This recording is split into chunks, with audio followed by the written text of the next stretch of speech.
Welcome to the Tactical Brief. Today we will be understanding Delta and we will have know-how in under 10 minutes. Who am I? My name is Thorsten Roland Wegener. I used to be a market maker. I'm retired now. I retired as a partner from Bear Stearns. So let's get into it. 3 ways to look at a Delta. There's the Geek way, there's the market maker way, and there's the speculator way. Let's start with the Geek way first. What is the Delta? Well, it's the first derivative of the Black-Scholes formula in respect to price changes. And you can see the Black-Scholes formula in all its epic beauty right in front of you.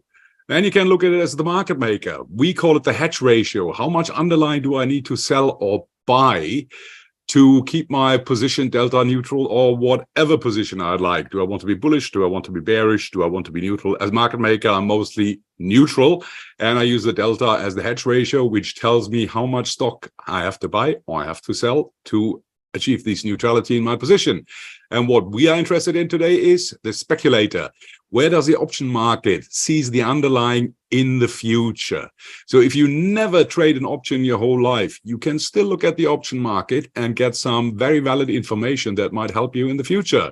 So let's cross number 1 and number 2 out. I might shoot a later video on those 2 topics and focus on what interests us. What is the Delta? What does it actually tell me? So you might have seen this one from one of my last presentations. I repeat it here because it's too beautiful not to show it again. We assume that what you can see here are the returns of an underlying. Let's say it's an index. Let's say it's the SPY. The gray dots say, okay, it's going plus minus 1%, 2%, 1.5%. The green dots, there's a wider spread. Yeah, it goes further up and it goes further down. And the red dots are the very few occasions where we have outliers to the upside and to the downside. The assumption in this model is that returns are random. You might want to question that. The returns are independent, that markets don't have a memory. So it doesn't matter what happens today in relation to what happens tomorrow.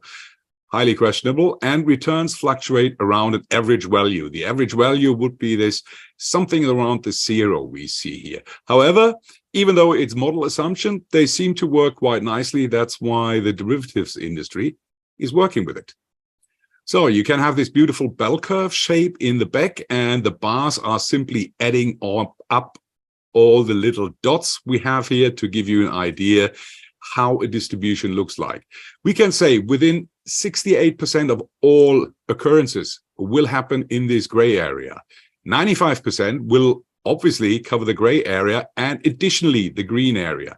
And 99% of everything you will see cover the gray area, the green area, and the red area. And then obviously we have the toxic prices to the upside and to the downside, which are not covered in this chart or regularly we are focusing on when we are trading. So this was already a little bit of a giveaway in my last presentation. You have an at-the-money call and an at-the-money put. Priced at this level, they show you this 68% corridor. I'm blending all the bars out, and now we can have a look at the distribution of the returns. You see that right in front of you. What does it tell us? Obviously, these are the 68%. The market happens to show the performances, yeah, the plus minus percentage we have here. Now look at it a different way. There's the 0. Yeah, that's where 50% is to the downside and 50% is to the upside. I can already say, fine, if we have here where the market is today, let's say it's at 100, and the chance that the market tomorrow will be at 99 or at 101 is 50-50. So adding these all up, they're roughly 50. Obviously, they're always the tiny outliers. But for the purposes we need to use them, it's perfectly fine to say it's 50%. Then we have here another 34%. Let's say 35%. 50 plus 35 is 85%, which means if I focus on the upside, there's only a 15% chance that we might end up here in this sector. We could end up here, we could end up here, but that's only 15%. With an 85% probability, we will be most likely perform beneath this green bar. We could go even one further and say, okay, fine, let's add another 13.6% over here. Let's be brutal and say 95%. That would be okay, fine. So we are left with the remaining upside here. And a remaining downside here. In our case, that would be now 2.5%. Yeah, if you remember what we've seen here, the slide before, this takes 95% of all possibilities into consideration, which means there are only 5% left. I have to split 5% by 2 because 2.5% could happen here, 2.5% could happen there. So these are the accurate figures, but I'm going to show you in a second how we work in practice and how you can actually use them for, well, finding information, gathering intel on the market, setting up trades, and so forth. So let's simply start with a stock. Yeah? We have a stock here, and we buy this stock at 100. What are we seeing here? I have long security, and if the market goes up by $10, well, I make $10 in profit. And if the market falls $20, I lose $20. All right. So we still have this bell curve. Yeah, we said it was the SPY in our example. Let's say it's a generic stock. The bell curve still holds. Yeah, this is how generally returns are being distributed. So you see already at 100, there's a 50% chance that we are higher than 100, and there's a 50% chance that we are lower than 100. All right. Then we also have our first standard deviation. I just showed you there's a little one where the blue line goes through. So we have an 85% chance that we are being here after the time horizon I observe, and only a 50% chance that I'm here above. And this was the second standard deviation. And obviously I have a 97.5% chance that we are here somewhere below the level of, let's say that's 132, and only a 2.5% chance that we are above this level. Right? So you already have a delta of 50. That's how we call it. A delta of 15%, and a delta of 0.025. A probability of 2.5% that we will trade above these levels. So, and where's all that coming from? Obviously, we are using option screens for that. And in our example, we still have the underlying at 100. Now I want to buy a call. Yeah? The call has a strike at 100, which means whatever happens in the future, you pay today a little premium, and you can always call this stock at 100. Doesn't matter whether the market is at 110, 120, 130, or 500. And if the market is below this level, you will obviously not exercise it because you could get it cheaper in the marketplace. We have the bell curve because the call option refers to the underlying. And we just had a look at the underlying, said, okay, the return distribution is roughly the bell shape. At least the option guys work with it. And that seems to work quite fine for banks and option traders. So we have the 50-50 chance. For the call option you buy here, obviously you have to spend a premium to get it. Okay, fine. You pay the price for it. And no matter how long the expiration cycle is for this option, you have the right to call the underlying at 100. So you have a 50-50 chance here. That the market will go to this level here at, let's say, 118 is only a 15% chance, that we are above this. And that the market will go above the level of 132. It's only a 2.5% chance to go above this. These will be, again, my deltas. And if I'm here today, I could buy a call at the money, right? Has a delta of 50-50 chance. I could buy an option, which is cheaper. You can see that here at a strike price of, what did I say? 118. That has only a 15% chance at expiration to make money. And I could buy a far out of the money option with a strike at 132 in our example. I pay far less for this, but the probability that it will make money is only 2.5%. That's my delta of 2 or 3. So where can we find this on a screen? And it's very easy. I'm using Tasty Trade for my options trading, but you will find that at pretty much every broker who offers trading in options. So first of all, we look where's the underlying trading. I think I chose the SPY as an example. It doesn't really matter. 433. So I have the calls on the left, I have the puts on the right, and these are the strike prices.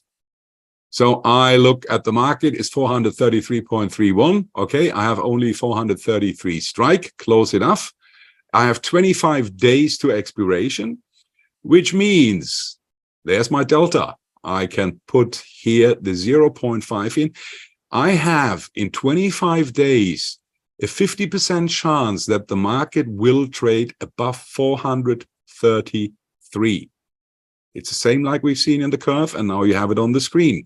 So one look at the option screen, you know that there's a probability of 50% today that the market will trade above the 433 level in 25 days. Okay, delta fund of 0.5. Why do we always say 50 delta? Because this is per option. One contract has 100 options, so you have to multiply it. That's why we speak about a 50 delta. Let's look at another example. We still have the same situation. Yeah, you're here at the market at 433.31. It's still 25 days. We are on that series, expires in 25 days. And now I want to look at a 15 delta, yeah, a 15% probability, as we have just established, that the market will trade at, you simply go to the corresponding line of the strikes, 446. So there is a 15% probability that the market in 25 days will trade above 446, just for 1 cent.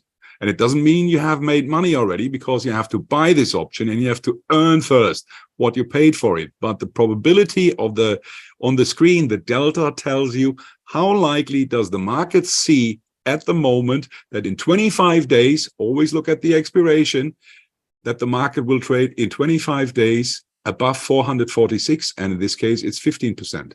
If you look here at 36%, you would say, okay, delta of 36, that's a 36% probability that the market will trade above 438 in 25 days.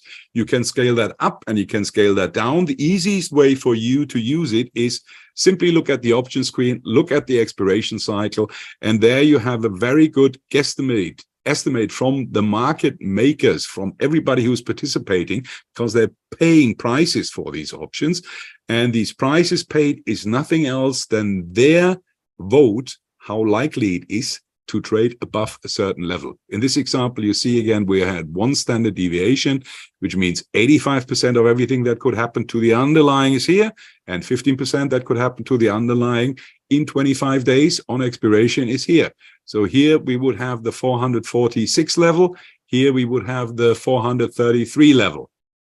Easy as that. That's all to it if you look at the delta as a tool which will give you a probability what market participants see, what specific markets do in the future. Everybody has different volatilities. It works for every market, and it has a very high likelihood that this model will work for you. Never forget, if you have a 60 or a 15% chance that you will make it, you have an 85% chance that you will not make it. A lot of people choose to sell options at this level. However, if you sell a call here at the 460 level, you receive a premium for it. Nothing happens. You just can keep the premium. There is still a 15% chance that you go out and above. That's the whole risk involved in these trades. Of course, there are nuances, but at least now you can have a look at the market maker screen, or at the quotes you see there. Have a look at the delta, have a look at the underlying, have a look at the strike price and the maturity this is priced for. And you can also then suddenly figure out why all these big Wall Street firms, when they come up with their year-end guesses, guess what? A lot of them operate at the 1 standard deviation level. They say, I'm bullish, I go to the upside of the 1 standard deviation level, or the 15 delta. That's what I just showed you. It works exactly the same way on the put side. There simply is a minus in front of our delta. You might want to have a look at that yourself. I hope you enjoyed this little video. 15 delta had it in here. If you enjoyed this video, please subscribe, like, share, comment, or all of the above to get the algos engaged. Thank you very much for being my guest today. Bye-bye.